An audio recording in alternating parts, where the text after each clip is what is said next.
ಸಾಲಿಗ್ರಾಮ ತಾಲೂಕು ಕಚೇರಿಯಲ್ಲಿ doctor B R Ambedkar ಅವರ 135ನೇ ವರ್ಷದ ಜನ್ಮದಿನ ಆಚರಣೆ ಮಾಡಲಾಯಿತು. ಕಾರ್ಯಕ್ರಮದ ಅಧ್ಯಕ್ಷತೆ ವಹಿಸಿದ್ದ ದಂಡಾಧಿಕಾರಿ ರುಕ್ಯಾ ಬೇಗಂ ಹಾಗೂ ಮುಖಂಡರು ಪುಷ್ಪಾರ್ಚನೆ ಮಾಡಿದರು. ಬಳಿಕ ಮಾತನಾಡಿದ ತಾಲೂಕು ದಂಡಾಧಿಕಾರಿ ರುಕ್ಯಾ ಬೇಗಂ ಅವರು, ಅಂಬೇಡ್ಕರ್ ಆಶಯದಂತೆ ಹೋರಾಟ ಶಿಕ್ಷಣದಿಂದ ಮಾತ್ರ ತುಳಿತಕ್ಕೆ ಒಳಗಾದವರು ಉನ್ನತ ಸ್ಥಾನಕ್ಕೆ ಬರಲು ಸಾಧ್ಯವಾಗಲಿದೆ.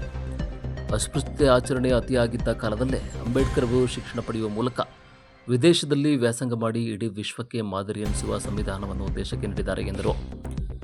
ಕಾರ್ಯಕ್ರಮದಲ್ಲಿ ಡಿಎಸ್ಎಸ್ ಜಿಲ್ಲಾ ಸಂಚಾಲಕ ಕಳ್ಳಿಮುದ್ದನಹಳ್ಳಿ ಚಂದ್ರು, ಕಾಂಗ್ರೆಸ್ ನಗರಾಧ್ಯಕ್ಷರಾದ ಪ್ರಭಾಕರ್, ಎಸ್ಸಿ ಘಟಕದ ಅಧ್ಯಕ್ಷರಾದ ಕಂಟಿ ಕುಮಾರ್, ಭೂ ನ್ಯಾಯ ಮಂಡಳಿ ಸದಸ್ಯರಾದ ಪುರಿ ಗೋವಿಂದರಾಜ್, ಸೋಮಶೇಖರ್, ಡಿಎಸ್ಎಸ್ ತಾಲೂಕು ಸಂಚಾಲಕರಾದ ಶೀಗವಾಡು ಸುಧಾಕರ್, ಫಿಶ್ ಶಿವು, ಸಾಮಾಜಿಕ ಕಾರ್ಯಕರ್ತ ಬೇರಿಯಾ ಕೃಷ್ಣ, ಸಣ್ಣಯ್ಯ, ಎಲೆಮುದ್ದನಹಳ್ಳಿ ಪ್ರಭಾ, ಸಾಲಿಗ್ರಾಮದ ಮುಖಂಡರಾದ ವೀರಭದ್ರ ಜನಾರ್ದನ್, ಗ್ಯಾರಂಟಿ ಅನುಷ್ಠಾನ ಸಮಿತಿ ಸದಸ್ಯರಾದ ದೊಡ್ಡಕೊಪ್ಪಲು ಕಾಂತರಾಜ್, ಆನಂದ್, ರಕ್ಷಾ ಕಮಿಟಿಯ ಸದಸ್ಯರಾದ ಮೂರ್ತಿ ಸೇರಿದಂತೆ ಕಚೇರಿ ಸಿಬ್ಬಂದಿಗಳು, ಮುಖಂಡರು ಹಾಜರಿದ್ದರು.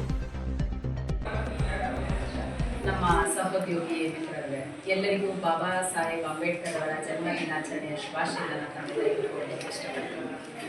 ಮೊದಲನೇದಾಗಿ ನಮ್ಮ ತಾಲೂಕು ಕಚೇರಿಯಲ್ಲಿ ಸರಳವಾಗಿ ಆಚರಣೆ ಮಾಡ್ತಾ ಇದ್ದೇವೆ. ಅದಕ್ಕೆ ತಾವೆಲ್ಲರೂ ಭಾಗವಹಿಸಿರೋದು ಒಂದು ನಿಜವಾಗ್ಲೂ ಸಂತಸದ ಸುದ್ದಿಯಾಗಿದೆ. ಬಾಬಾ ಸಾಹೇಬ್ ಅವ್ರ ಬಗ್ಗೆ ಹೇಳಬೇಕು ಅಂತನ್ನೋದಾದರೆ,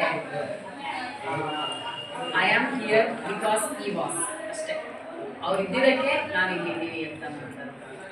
ಇವರು ಯಾವುದೇ ಒಂದೇ ಒಂದು ಜಾತಿಗಾಗಲಿ ಅಥವಾ ಒಂದೇ ಧರ್ಮಕ್ಕೆ ಸೇರಿದಂತಹ ನಾಯಕರಲ್ಲ. ನಿಜವಾಗ್ಲೂ ವಿವಿಧ ಎಲ್ಲ ಸಾಮಾಜಿಕವಾಗಿ, ಸಾಮೂಹಿಕವಾಗಿ ಎಲ್ಲ ಸಮಾಜಕ್ಕೆ ಸೇರಿದಂತಹ ಒಬ್ಬರು ನಾಯಕರಾಗಿದ್ದಾರೆ. ಸುಮ್ಮನೆ ನಾವು ಒಂದು ಕಡೆ ಹಿಡಿದಿಟ್ಕೊಬಿಟ್ಟಿದೀವೋ ಅಥವಾ ಬಿಟ್ಬಿಟ್ಟಿದೀವೋ ಒಬ್ಬರಿಗೆ ಅಂತ ನನ್ನ ಭಾವನೆ ನಮಗೆ ಯಾರಿಗೂ ಸಹ ಬೇಡ.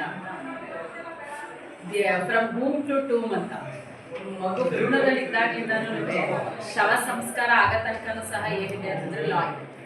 ಆ ಎಲ್ಲ ಲಾ ಒಳಗಡೆ ಏನಾಗಿದೆ ಅಂತ ಹೇಳಿದ್ರೆ, ನಮ್ಮ ಸಂವಿಧಾನದೊಳಗಡೆ ಇರ್ತಕ್ಕಂತಹ ಒಂದು ಕಾನೂನೇ, ಕಾಯ್ದೆಗಳೇ ಅದಕ್ಕೆ ಇರೋಂತಹ ಒಂದು ರಕ್ಷಣೆ.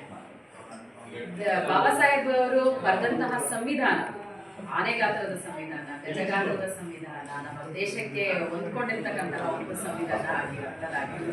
ಈ ಸಂವಿಧಾನ ರಚನೆ ಮಾಡೋದಕ್ಕಿಂತ ಮುಂಚೆ ವಿವಿಧ ದೇಶಗಳಲ್ಲಿರುವಂತಹ ಎಲ್ಲ ಸಂವಿಧಾನವನ್ನ, ಪದ್ಧತಿಯನ್ನ ಕುರಿತಂತೆ ಅವರು ಅಧ್ಯಯನ ಮಾಡ್ತಾರೆ.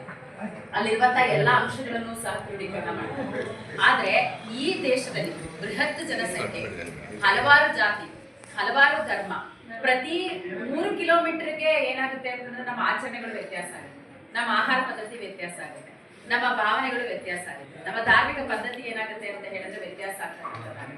ಈ ಎಲ್ಲಾ ವ್ಯತ್ಯಾಸಗಳಿಗೂ ಹೊಂದ್ಕೊಳ್ಳುವಂತಹ ಸಂವಿಧಾನವನ್ನ ತಂದು ಸಂವಿಧಾನ ಜಾರಿಗೆಯಾಗಿ 1950 ಇಸ್ವಿಯಿಂದ ಇವತ್ತು ತನಕ 76 ವರ್ಷಗಳ ಕಾಲ ಅದೇ ಸಂವಿಧಾನದ ಅಡಿಯಲ್ಲಿ ನಾವೆಲ್ಲರೂ ಇದ್ದೀವಿ ಅಂತ ಅನ್ನೋದಾದ್ರೆ, ಇದಕ್ಕಿಂತ ಮಹತ್ವ ಸಾಧನೆ ಮತ್ತೊಂದಿಲ್ಲ ಅಂತ ಹೇಳಿ ನಾವು ಭಾವಿಸ್ತೀವಿ.